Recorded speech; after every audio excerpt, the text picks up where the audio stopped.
Estados Unidos da América entrega hangar no armazém para componente aero e Rabaucau. Estados Unidos da América oficialmente entrega hangar no armazém assistência humanitária no auxílio desastre nian para componente aero e FFDTL Ihlanut Baucau.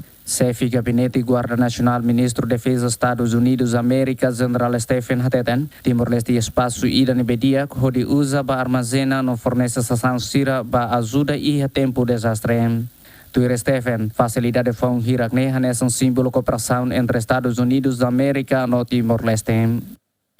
The National Guard, with its dual mission of domestic response and international cooperation, understands the importance of these partnerships, like this one and so many others.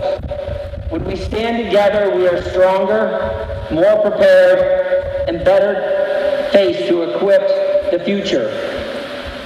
To our Timorese friends, thank you for your unwavering commitment to our partnership. We look forward to our continued collaboration and shared success. And to all those who made this project possible, your hard work and dedication will have a lasting impact on the people of Timor. Encarregado negócio Estados Unidos da América Hateten, parceria nebe forte no buras entre América no Timor-Leste, reflete compromisso hamutuk ba cooperação defesa, estabilidade regional no colaboração ba tempo naruk.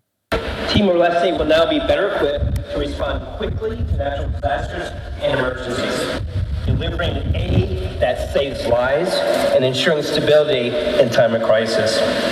Partnerships like this one are made possible by close cooperation.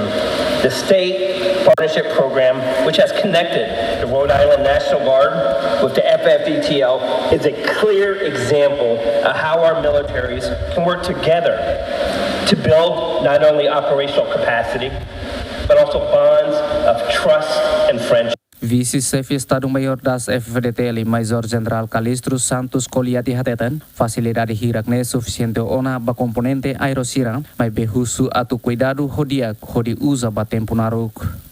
Cerimônia nebe atu inaugura hangar, aviãonya uma, nomos armazém ida nebe ita tirare sorineba, portanto ida ne maka oferta host Estados Unidos da América, li host bilateral cooperation, cooperação militar entre Timor-Leste e Estados Unidos. Portanto, desenvolvimento vai ter força aérea, nem Itahahu, ou se dasar, ou se base, mas sai mais. Portanto, a mudança se não vai ter a harei, ter testemunha e né, o apoio dos Estados Unidos de linha, né, a todo sinal de aqui da Maíta, cada fase e se desenvolve e tem força aérea, pode servir interesse nacional e ao mesmo tempo a servir interesse regional. Liu Husi apoio hirakne bela hameting cooperação militar, hori hasai capacidade de defesa nian, no facilita intercâmbio estratégico sira, hori apoio estabilidade na segurança regional e Indo-Pacífico. Feliciano Venancio Belo, CMN.